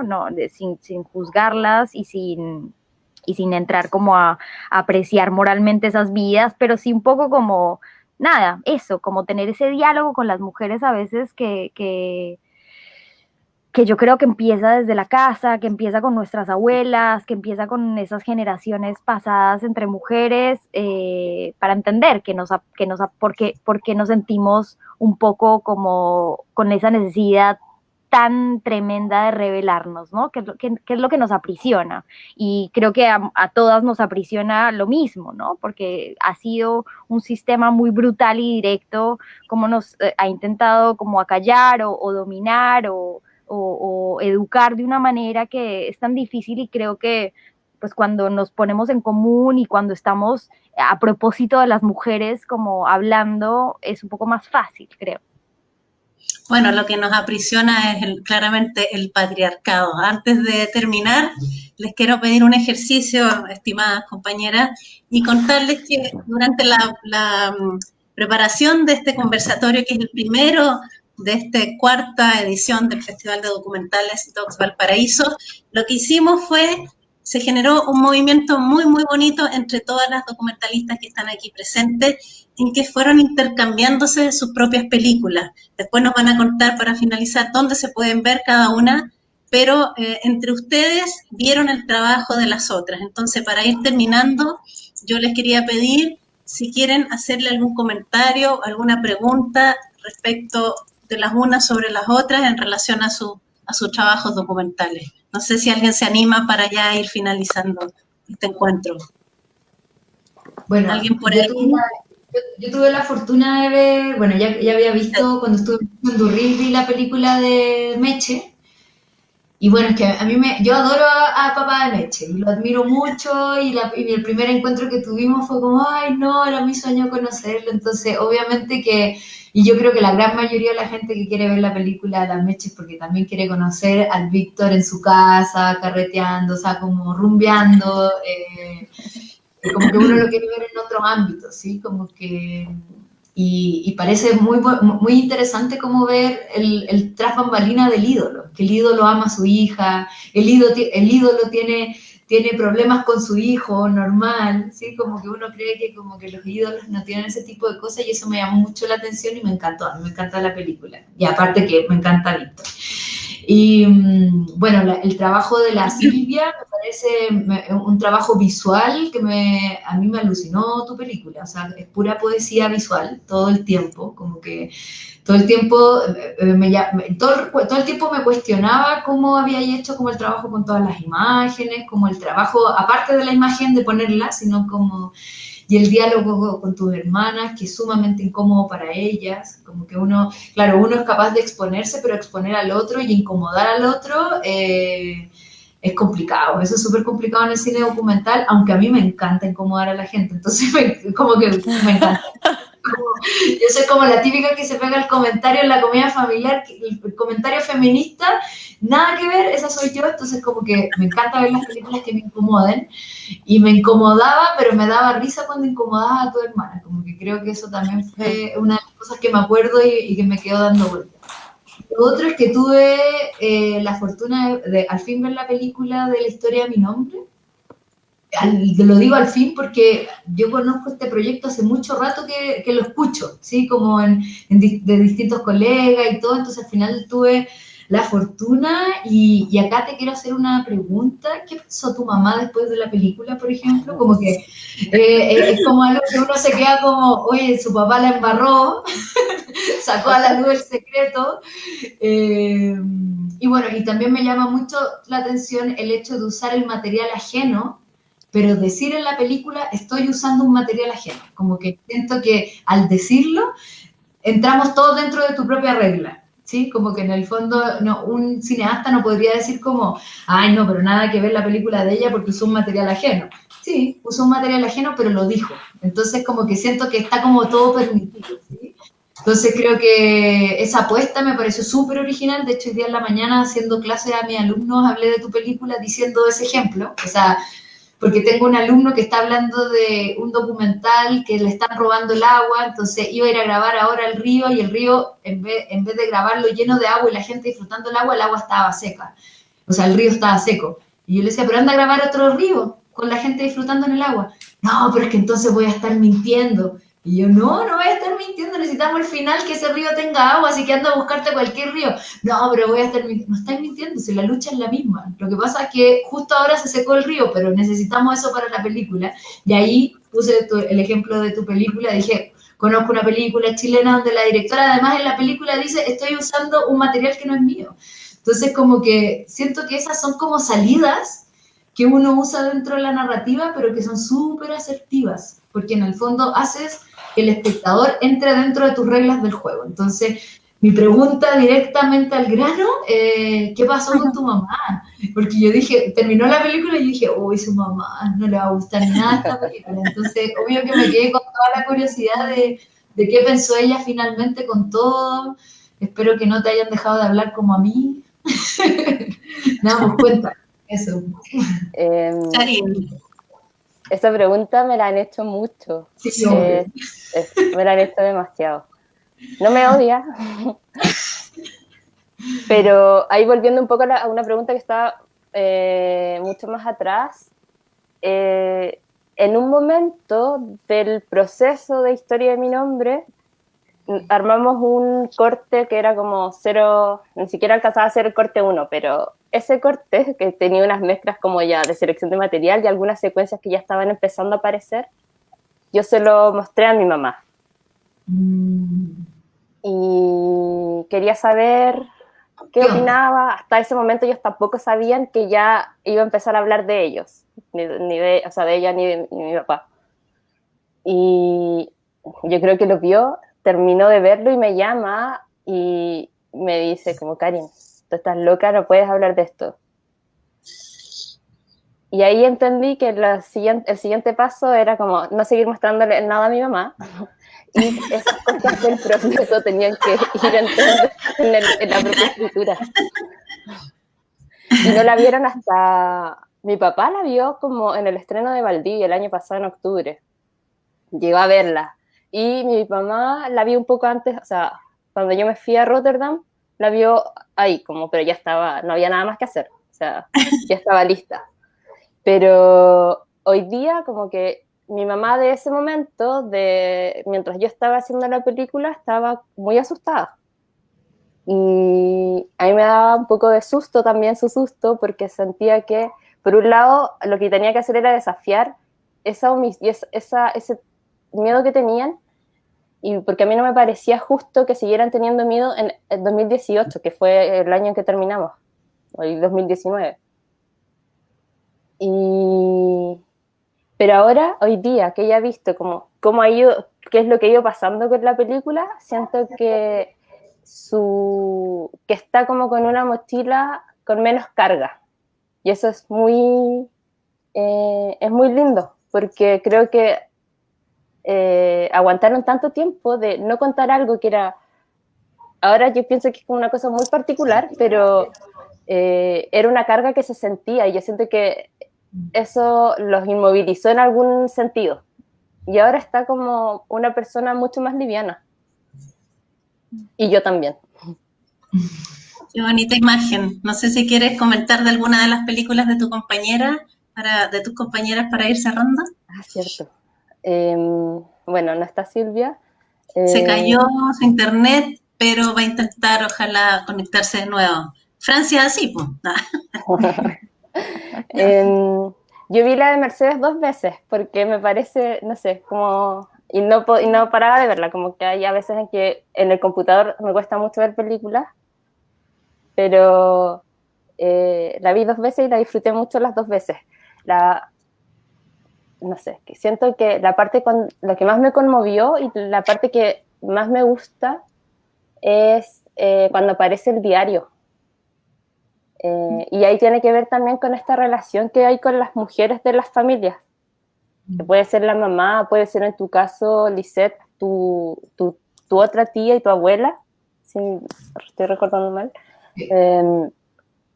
Y ese vínculo como de la complicidad.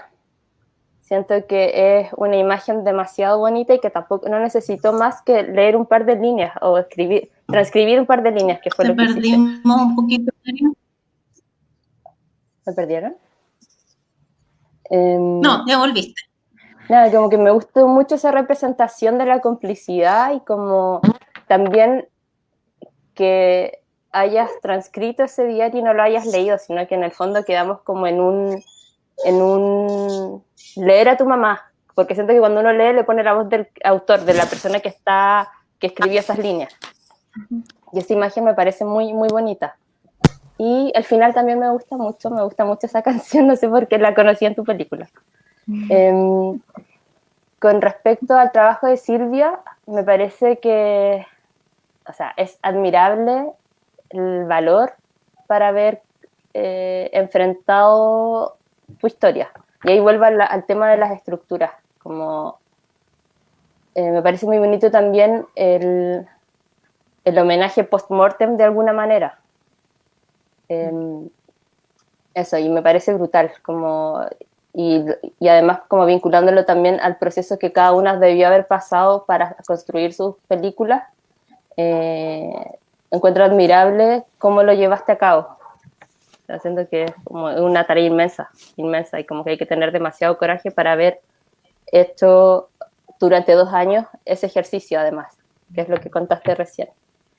Y con respecto al Pacto de Adriana, es muy importante el ejercicio que hizo Lisette, porque precisamente en nuestro país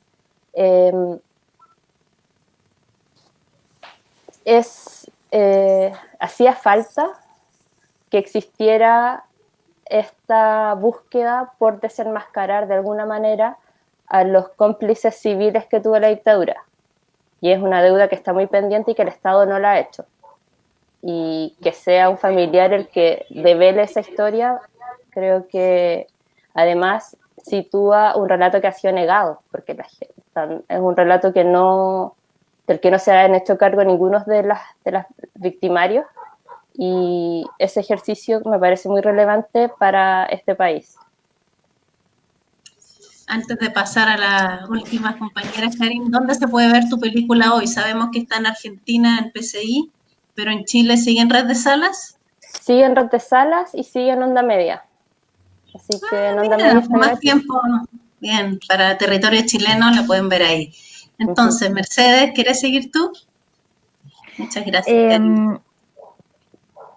Sí, me conmociona mucho todo esto y me emociona mucho, Cari, todo lo que decís de la historia tuya con tu mamá y esa pregunta que le hacía Liz a a Karin de qué decía, qué iba a decir tu mamá, que yo también pues es una pregunta que la tengo muy presente porque mi mamá no ha visto la película todavía y entonces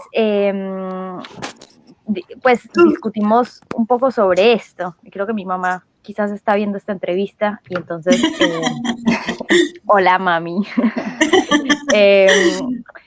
Pero bueno, no sé, hay algo que a mí también pues sí que yo trato como de charlar con ella y que hace poco también lo charlábamos, que tiene que ver con bueno, o sea, hay algo que tenemos en las manos que tiene que ver con esta película en sí, pues con mi película o con las películas de ustedes, cuando uno puede como jugar un poco como a eso, ¿no? Como a derribar un poco todos esos muros, ¿no? Cómo derribamos los muros y entonces creo que esos muros que se derriban en las películas de otras nos ayudan, ¿no? Tanto a quienes ven las películas como quienes estamos haciendo las películas. Entonces, creo que ver sus películas también ya pasando como a esta idea de películas hermanas y de películas contemporáneas, más allá de que yo vi El Pacto de Adriana en Guadalajara, ya no sé hace cuánto tiempo, 3 años creo. Y que cuando yo la vi, pues es una de mis películas que cuando yo me cansaba y no quería más y decía, no, esto no tiene sentido, esto no es una película, me acordaba, ¿no? A uno le resuenan esas voces que uno ha escuchado y que a uno le han insistido. Entonces, creo que en esa insistencia y en ver a las otras luchando y en ver a las otras haciendo esas películas, pues es como ¿no? Como esos objetos que dice Sara Mead, ¿no? Como, bueno, hay que tener objetos feministas en tu propio kit feminista, ¿no? Y entonces, para mí en el cine se han vuelto como las otras películas de mujeres que me ayudan como a seguir un poco resistiendo. Y entonces ver la película de Silvia, que la vi en PCI, y la película de Karin, que también la vi hace poco, realmente, pues eso, como que las atesoro como películas hermanas. Me parece, yo le escribí a Karin cuando la vi, que también después inmediatamente fui a escuchar todo el disco de Forasteros, de prisioneros, ¿cómo se llama? Prehistóricos. De Prehistóricos, que dije, ay, qué hermosa estas canciones. Me sentí como un poco identificada con a veces estar como en un punto medio o en convertir como esa lucha personal en esa lucha política y realmente como primero estar en un lugar seguro, que para mí era tan importante esa imagen de ese auto y de esos paisajes, pero siempre enmarcados por esa ventana y que, bueno, quizás con nuestras historias personales también nos sentimos muy seguras de hablar del mundo, ¿no? Como, bueno, cómo vamos a transformar el mundo. Y creo que desde ahí es un poco más fácil. Ahí mi mamá saluda. Finalmente. Qué emocionante.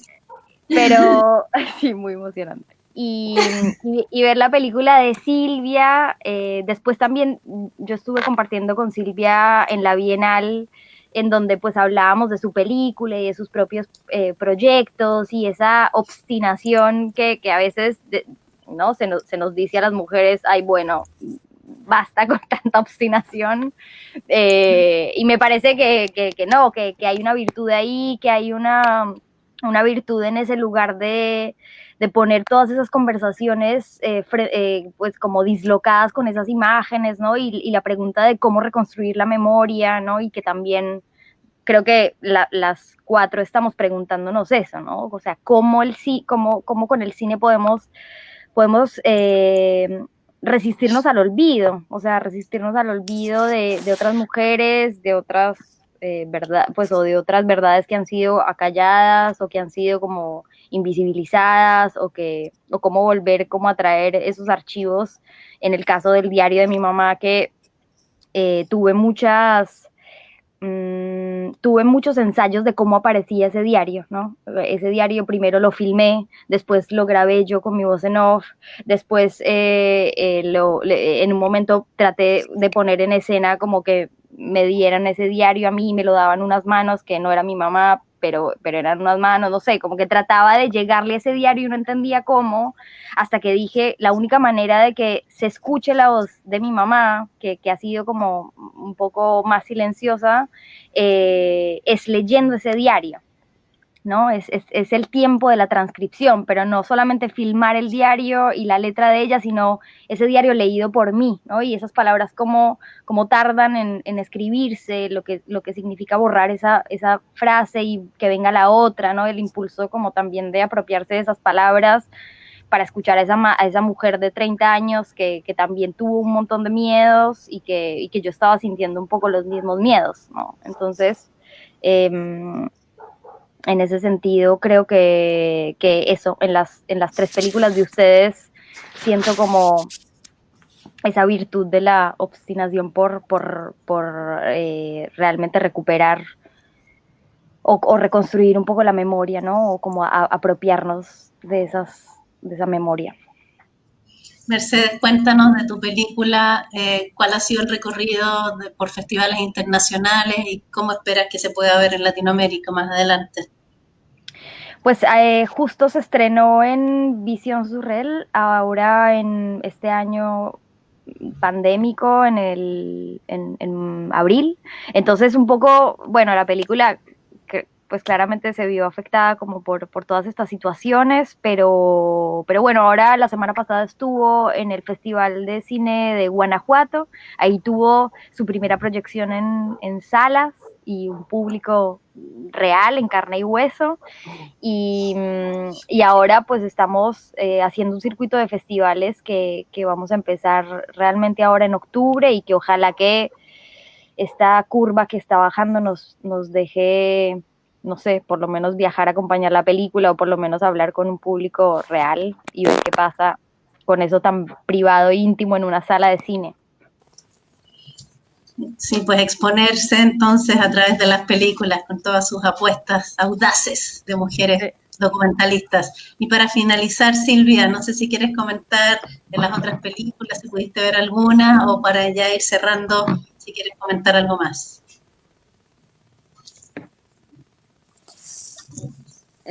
A mí se me corta todo el audio, estoy teniendo problemas técnicos con mi internet. No sé si Te me escuchamos escuchan bien, bien. ¿eh? Sí, te escuchamos bien. ¿Sí? Ok, Sí. ok. No escuché bien tu pregunta, pero me imagino que me Sí. preguntaste sobre las películas de las chicas. A mí la verdad me pareció maravilloso. Cuando uno trabaja sobre lo personal, en general siempre busca muchísimas referencias y me parece maravilloso cuando uno se topa con tantas posibilidades de películas distintas que pueden existir cuando se trabaja lo personal. La película de Lisette, a mí la verdad, o sea, El Pacto de Adriana, me habían hablado muchísimo de la película. Yo me acuerdo que había estado, creo que en La Habana, no me acuerdo Sí. bien, pero sé que la he visto por todas partes de festivales, todo el mundo me ha dicho que tenía que ver esa película y cuando efectivamente la vi me pareció una película sumamente necesaria, me pareció una película también con mucho coraje y me pareció que el guión funcionaba perfectamente, es una película que te agarra así y no te suelta en ningún momento. Fue algo que... Y cuando dijiste que sos guionista, se entendió perfectamente, ¿no? Porque el trabajo del guion es maravilloso de esa película. Después, o sea, yo vivía en Santiago muchos años y yo... es muy gracioso porque a través de los años he podido percibir la historia de Chile y todo lo que pasó en esa época de maneras muy distintas, lo que se me enseñaba en el colegio, lo que efectivamente pasó, cómo eran las cosas y a través, o sea, el medio por el cual realmente aprendí cómo había sido este pasado fue a través del cine, más que viviendo allá. Por cómo era el colegio, porque hasta incluso compañeras de colegio que brindan su general. en fin, me pareció una película increíble. A mí la verdad me choqueó muchísimo, pero bien también porque sí, me pareció que requirió mucho coraje. También la película de Karin es como esa otra mirada totalmente distinta y también como con mucho coraje y esta búsqueda también estético, ¿sí? Como de lo bello. Perdón, voy a conectar el celular. Lo bello, el dolor. Siento que hay como mucho dolor también en esa película. Y como se habla de este incendio y de este fuego y sobre también el miedo como al olvido y el tema de la memoria, que me parece que es algo que se trabaja desde un lugar sumamente, no sé, yo nunca había visto una película así y fue como una sorpresa súper grata, hasta incluso como, no sé, me pareció maravillosa estéticamente también, la fotografía, todo, y como el trabajo de la voz en off, lo sutil también del texto, me pareció, nada, a mí me encantó esa película. Todas las películas en realidad me encantaron, y la película de Mechi yo había visto en su momento un corte que no era el corte final y me pareció sumamente hermoso. Bueno, en su momento yo te dije, Mechi, que la película es como es un viaje, ¿no? Es como un viaje a entrar a como a este mundo, que como este rodaje y tu vínculo con tu papá y tu vínculo con tu familia y también con el tema de esto que también decías, ¿no? Sobre el hecho de el trabajar el uso, la violación o lo que sea, que eso se trata de solamente un equipo de hombres y vos sos la mujer, digamos, que está ahí observando, trabajando sobre vos, o sea, estás trabajando sobre la mirada del otro y a la vez está tu propia mirada, entonces eso me parece sumamente interesante de la película. No sé, me pareció una experiencia muy, muy linda el poder ver estas películas y al mismo tiempo después poder verlas. Porque cuando uno ve películas de índole personal es como que uno siente que ya conoce, ¿no? Como decís, yo ya la siento que la conozco. Y de repente las ves ahí y es como, ay, sí, era lo que yo pensaba, o no. Y ahí es lindo como sorprenderse, ¿no? Como está el personaje de la película y después está una. Y se entiende que también cada documental en sí mismo es una construcción, es una ilusión de realidad, pero es una construcción. Y es lindo el haber tenido la oportunidad de poder dialogar, aunque con muchos problemas técnicos de mi lado, pero el haberlas conocido, aunque sea a la distancia. Muy emocionante, Lisette. En el caso del Pacto de Adriana, además de ondamedia.cl para territorio chileno, ¿dónde la pueden ver? En Brasil, por ejemplo. Y en Brasil está en la plataforma SESC y está liberada. De hecho, en este último tiempo he hablado con muchos desobedientes brasileros, hijos de militares de la dictadura de ellos, como queriendo, como que la película les dio ganas de reunirse. Entonces, bueno, yo pertenezco a un colectivo que se llama Historias Desobedientes, que es un colectivo chileno-argentino, familiares de genocidas de la dictadura. Y a propósito del Pacto de Adriana, se está fundando ahora Los Desobedientes en Brasil, porque la película, bueno, en Brasil ha tenido un impacto súper importante. De hecho, esta última semana he hecho harto debate allá con Brasil. Y para el mundo, el Pacto de Adriana está liberado por la plataforma Movies, que Mowies. Silvia, y tu película Silvia se estrenó mundialmente, ¿verdad? No llego a escuchar Online. porque corta todo. Silvia, yo sé que tu película está en iTunes, ¿verdad? Bueno, ahí Sí, también la pueden encontrar. Silvia está en iTunes y está en ciertos territorios en Amazon también. Después puedo pasar los links. Está en distintos lugares. Hoy es el estreno mundial. Bueno, todas tienen cuentas de Instagram, así que también las pueden encontrar ahí. Les queremos agradecer, chicas, que hayan trasnochado en el caso de Silvia, que hayan corrido en el caso de Karin, y que nos hayamos encontrado todas en este espacio de Docs Valparaíso, en su cuarta edición. Este es el primero de una serie de conversatorios que se vienen, así que estar atentos y atentas a las redes sociales de Docs Valparaíso. Muchas gracias por haber conversado sobre archivos, sobre historias personales, sobre sus películas, y los dejamos invitados a todos y a todas a seguir viendo los documentales de Docs Valparaíso. Muchas gracias y que estén muy bien. Muchas gracias. Gracias. Chao. Muchas gracias.